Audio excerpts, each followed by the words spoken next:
Israel y la iglesia tienen muchas cosas en común. Ambas son objeto del amor de Dios. Dios ama a Israel, Dios ama a la iglesia. Y ambos de ellos son también odiados por el enemigo de nuestras almas, Satanás.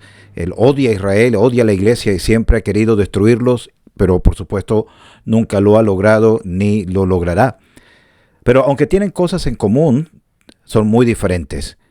Y una de las principales fuentes de confusión doctrinal en muchos círculos tiene que ver precisamente de no saber distinguir entre la diferencia que hay con Israel y la iglesia.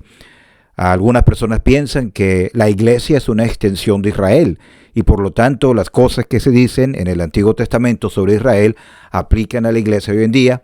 Otras personas piensan que Israel sencillamente fracasó completamente, Dios los ha desechado, no hay futuro por Israel y la iglesia ha sustituido a Israel. Ninguna de las dos cosas. La iglesia no es una continuación de Israel y la iglesia no ha sustituido a Israel. Son dos pueblos muy especiales en el corazón de Dios. Cuando no se hace una distinción clara entre ellos es cuando viene la confusión entre temas como los diezmos, la música, temas proféticos sobre la venida del Señor, el arrebatamiento de la iglesia, la tribulación, etcétera, y muchas cosas más. Así que vamos a tratar de ver algunos versículos claves, en primer lugar, que nos muestran las distinciones que hay entre Israel y la iglesia. Este versículo en 1 Corintios 10:32 habla de forma muy clara acerca de judíos, gentiles y la iglesia de Dios. Vemos que la iglesia de Dios se presenta como algo aparte y se ve con claridad que los judíos es un grupo aparte también de los gentiles.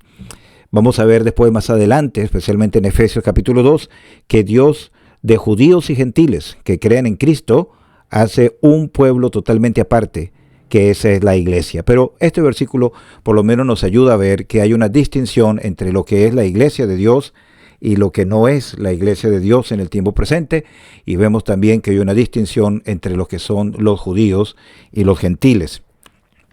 Pero hay otros versículos que nos ayudan a ver esto.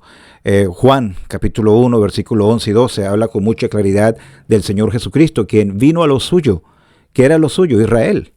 Y vino a ellos y ellos no le recibieron. Sabemos que Israel como nación rechazó al Señor Jesucristo, pero dice a todos los que le recibieron, a los que recibieron al Señor, a los que creyeron en Cristo, les dio la potestad de ser hechos hijos de Dios. Entonces estos versículos nos muestran, versículo 11, Israel, que no recibió al Señor siendo lo suyo, su nación, y vemos a la iglesia, los que creen en su nombre, se les da una potestad de ser llamados hijos de Dios. Pero este otro versículo también es bien importante porque en Mateo 16:18 el Señor habla acerca de edificaré en tiempo futuro mi iglesia, mostrando que cuando el Señor Jesucristo estuvo en la tierra, pues la iglesia no existía todavía. La iglesia vino más adelante, de hecho se formó en el libro de los Hechos, en el capítulo 2, cuando desciende el Espíritu Santo sobre los creyentes reunidos allí en Jerusalén. Entonces el Señor hace una distinción clara de la iglesia que Él iba a edificar, que iba a ser su iglesia y que no existía en ese momento. Vamos a tratar de ver 4 diferencias entonces básicas entre Israel y la iglesia. Primeramente vamos a hablar de la composición. En Génesis capítulo 12, versículo 2, tenemos la promesa de Dios a Abraham y le dice con toda claridad que iba a hacer de él una nación grande. Entonces Israel es una nación terrenal. Israel es un pueblo, una nación, un grupo étnico. Mientras que la iglesia está compuesta de multiplicidad de naciones formadas dentro de un solo pueblo. Como vemos en Apocalipsis 5 y 9, dice que la canción de los redimidos es que Él es digno porque nos ha redimido para Dios de todo linaje, de toda lengua, de todo pueblo y de toda nación. Entonces, los israelitas o los hijos de Israel son una nación, pero la iglesia está compuesta de muchas naciones, pero que ha venido a ser parte de un solo pueblo, que es el pueblo celestial de Dios, la iglesia. Entonces, Israel es la nación terrenal de Dios, la iglesia es la nación o el pueblo celestial de Dios. Pero en segundo lugar, también la herencia es diferente. En Génesis 17 y 8 Dios le promete a Abraham una tierra que se le conoce como la tierra prometida. Dijo: a tu descendencia, a ti y a tu descendencia le daré esta tierra. Mientras que en Primera de Pedro, capítulo 1, versículo 4, se dice que nuestra herencia para nosotros, miembros de la iglesia, no es una tierra. Dios no nos ha prometido una tierra. Dice que tenemos una promesa celestial, y por eso habla allí de una herencia incorruptible, incontaminada, inmarcesible, reservada en los cielos para vosotros. Entonces, Israel tiene una promesa en cuanto a la tierra, y nosotros tenemos una promesa que está relacionada con el cielo. El tercer punto es la membresía. ¿Quiénes son miembros de Israel? Bueno, para ser miembro de Israel se necesita un nacimiento físico. Por eso dice en Génesis capítulo 17, versículo 8, que es a la descendencia, a los que nacerían de Abraham. Por eso dice: y te daré a ti y a tu descendencia. Entonces, un nacimiento físico para ser parte de Israel. Pero en cuanto a la iglesia, bueno, es un nacimiento espiritual.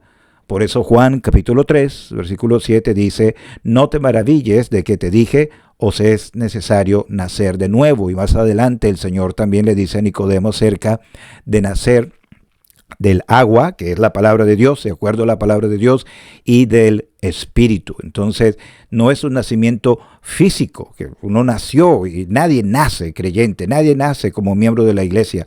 Es un nacimiento espiritual. Hay que nacer de nuevo para ser salvo y ser parte de la iglesia. Pero la paternidad, Isaías 51, versículo 2, es uno de los muchos versículos que nos hablan acerca de cómo Israel se le conocen como los hijos de Abraham. Dice 51 y 2 de Isaías: mirad a Abraham, vuestro padre. También recordarán en Juan cuando los judíos le dicen al Señor que Abraham tenemos como padre.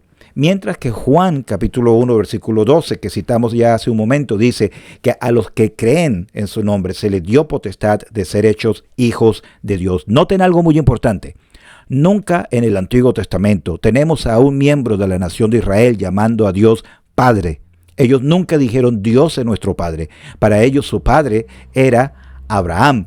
Mientras que nosotros, los de la iglesia, sí podemos llamar a Dios nuestro Padre, porque hemos nacido de nuevo.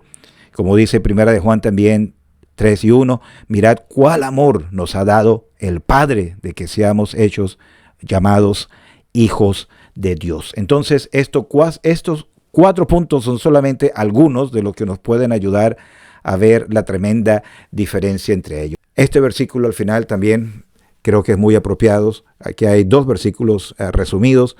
Algunos extractos de ellos dice: de ambos pueblos, de judíos y de gentiles. Recuerden que mostramos el versículo de 1 Corintios 10, donde hablaba de judíos, gentiles y la iglesia de Dios. Bueno, de ambos pueblos Dios hizo uno. Y dice: y mediante la cruz, la muerte del Señor Jesucristo en la cruz, la sangre que Él derramó allí, y por supuesto su resurrección, dice reconciliar con Dios a ambos en un solo cuerpo. Con la ayuda del Señor, quizás más adelante hagamos también otra presentación de las implicaciones prácticas de poder diferenciar entonces lo que es Israel y lo que es la iglesia. Pero gracias al Señor por los que somos salvos. Y usted que está escuchando esto es miembro de la iglesia, y no estamos hablando de una denominación, estamos hablando de la iglesia, que es el cuerpo de Cristo, de la cual solamente pueden ser miembros aquellos que han reconocido que son pecadores y han venido a Cristo como su Salvador personal. Hermanas y hermanos, qué privilegio tan grande ser parte del pueblo celestial de Dios.